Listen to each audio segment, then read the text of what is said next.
നമ്മുടെ +1 മാത്തമാറ്റിക്സിലെ first chapter. നിങ്ങളൊക്കെ പുസ്തകം മറിച്ചു നോക്കിയിട്ടുണ്ടാകും. അതിലെ ആദ്യത്തെ ചാപ്റ്റർ എന്ന് പറയുന്നത് സെറ്റ്സ് ആണ്. ആരെങ്കിലും വായിച്ചു നോക്കിയോ? സെറ്റ്സ് വായിച്ചു നോക്കിയാലും ഇല്ലെങ്കിലും വളരെ രസകരമായിട്ടുള്ള ഒരു ചാപ്റ്ററാണ്. നമ്മുടെ പുസ്തകത്തിൻ്റെ ആ ഘടന ഒന്ന് പരിശോധിച്ചു കഴിഞ്ഞാൽ നമുക്ക് തന്നെ മനസ്സിലാവും ഏറ്റവും ഈസി ആയിട്ടുള്ള ഒരു ചാപ്റ്ററാണ് ആദ്യം വെച്ചിരിക്കുന്നത്. നിങ്ങൾക്ക് വളരെ നന്നായിട്ട് പഠിക്കാനും അതോടൊപ്പം മാർക്ക് മേടിക്കാനും പറ്റുന്ന ചാപ്റ്ററാണ് സെറ്റ്സ്. സെറ്റ് എന്ന് പറയുമ്പോൾ നമ്മളൊരു പുതിയ ടേമായിട്ട് നമുക്ക് കണക്കാക്കേണ്ട ആവശ്യമില്ല. സെറ്റ് എന്ന വാക്ക് ധാരാളം നമ്മൾ കേട്ടിട്ടുണ്ടാകും. ലോൺ ടെന്നീസ് എന്ന് പറയുന്ന വിംബിൾഡനോ അമേരിക്കൻ ഓപ്പൺ ഇതിലൊക്കെ പറയുന്ന സെറ്റ് എന്നൊരു വാക്ക് നമ്മൾ കേട്ടിട്ടുണ്ട്. ഒന്നാമത്തെ സെറ്റ് ഒരാൾ നേടി, രണ്ടാമത്തെ സെറ്റ് ഫെഡറർ നേടി എന്നൊക്കെ പറഞ്ഞ് നമ്മൾ കേട്ടിട്ടുണ്ടോ? ആ സെറ്റും ഈ സെറ്റും ഒന്നല്ല. ഈ സെറ്റ് എന്ന് പറയുന്നത് ഒരു കളക്ഷൻ ആണ്. നമ്മൾ സാധാരണ ഒരേ തരത്തിൽപ്പെട്ടിട്ടുള്ള വസ്തുക്കളെ ഒരു ഗ്രൂപ്പായിട്ടാണ് കാണുന്നത്. ഒരു ഗ്രൂപ്പായിട്ട് ഇംഗ്ലീഷിൽ നമ്മൾ അതിനെ കളക്റ്റീവ് നൗൺ എന്ന് പറയും.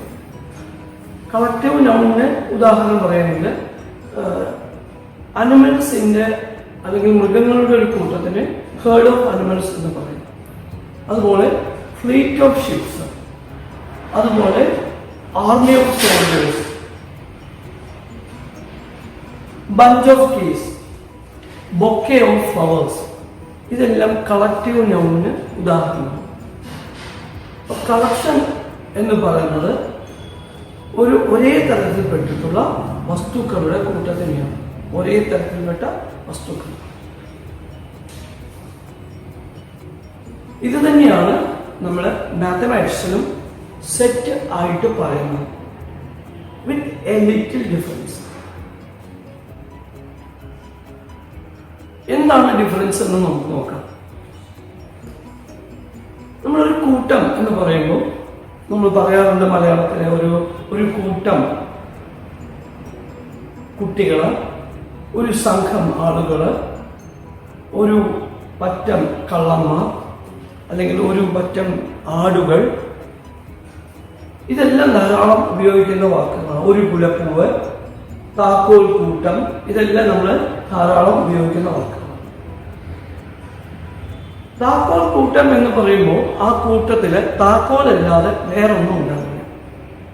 വിദ്യാർത്ഥികളുടെ ഒരു സംഘം യാത്ര പുറപ്പെട്ടു എന്ന് പറയുമ്പോൾ വിദ്യാർത്ഥികൾ മാത്രമേ ഉണ്ടാവൂ. അതേപോലെ തന്നെ ഗണിതത്തിലും അല്ലെങ്കിൽ കണക്കിലും മാത്തമാറ്റിക്സിലും ഈ വേർഡ് അതുപോലെ തന്നെ ഉപയോഗിക്കുന്നു. പക്ഷെ ചെറിയൊരു വ്യത്യാസം, വെൽ ഡിഫൈൻഡ് എന്നൊരു വാക്ക് അതിനകത്ത് നമ്മൾ കൊടുത്തിട്ടുണ്ട്. എന്താണ് വെൽ ഡിഫൈൻഡ്?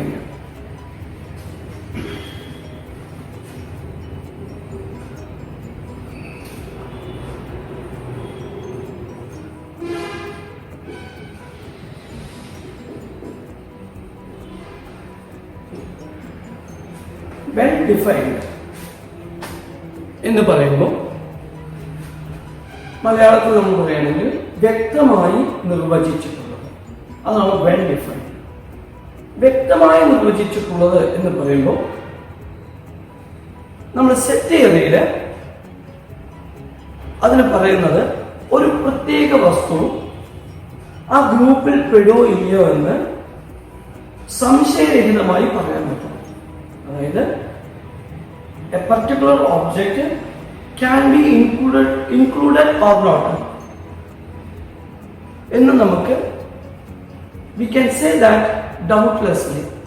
അങ്ങോട്ടാണോ ഇങ്ങോട്ടാണോ സംശയമില്ല, അംബിഗ്വിറ്റി ഇല്ലാതെ പറയാൻ പറ്റുകയാണെങ്കിൽ നമുക്ക് പറയാം ഇതൊരു സെറ്റാണ്.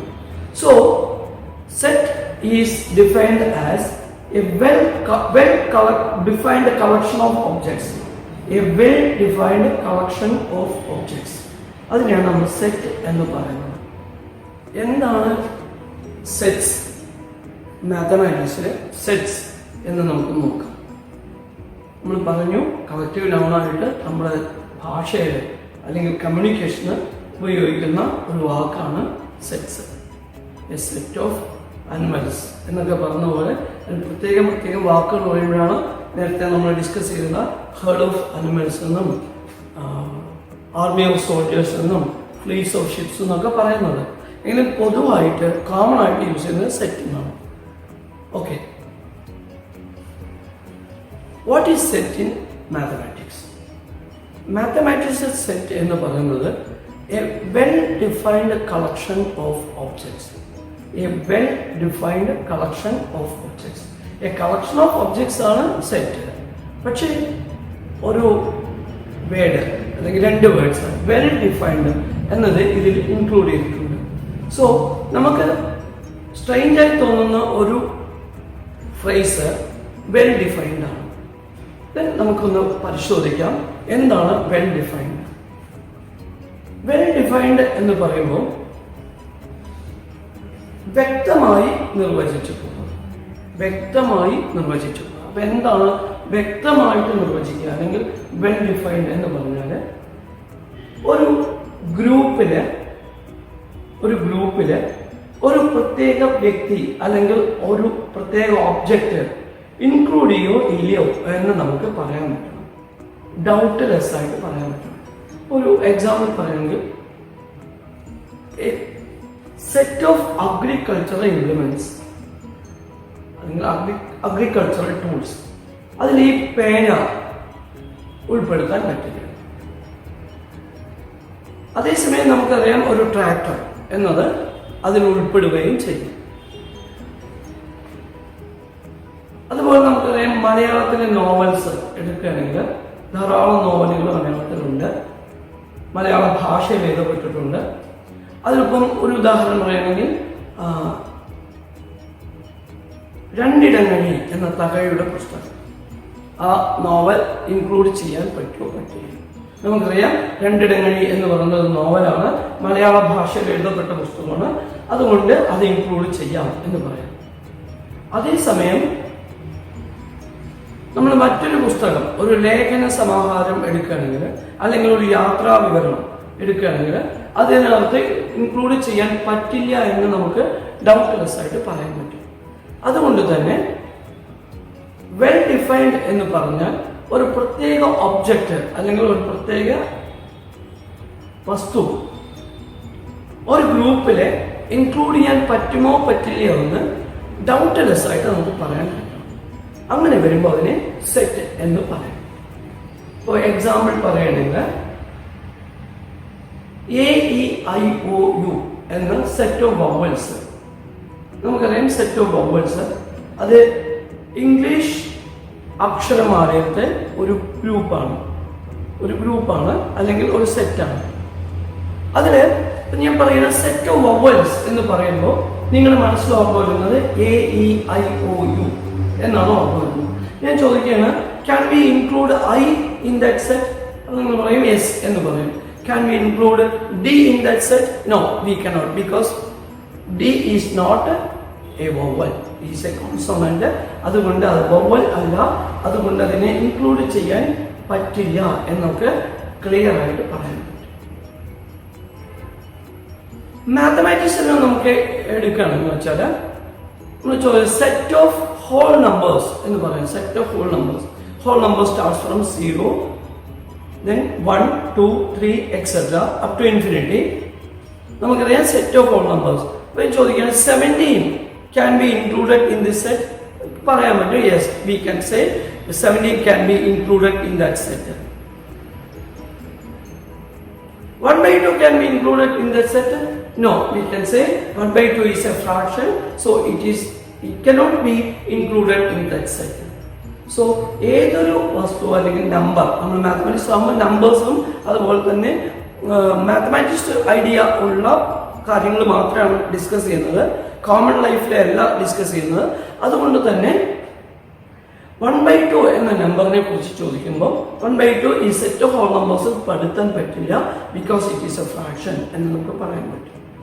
-2 cannot be included because whole number സെറ്റിലെ നെഗറ്റീവ് നമ്പേഴ്സ് വരുന്നില്ല.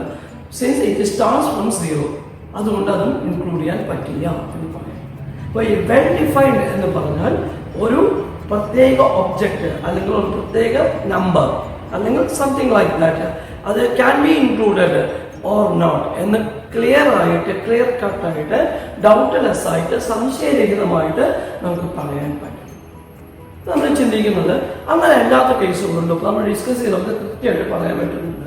അങ്ങനെ അല്ലാത്ത കേസുകളുണ്ടോ എന്ന് ചോദിക്കുമ്പോൾ തീർച്ചയായിട്ടും പറയാൻ പറ്റും.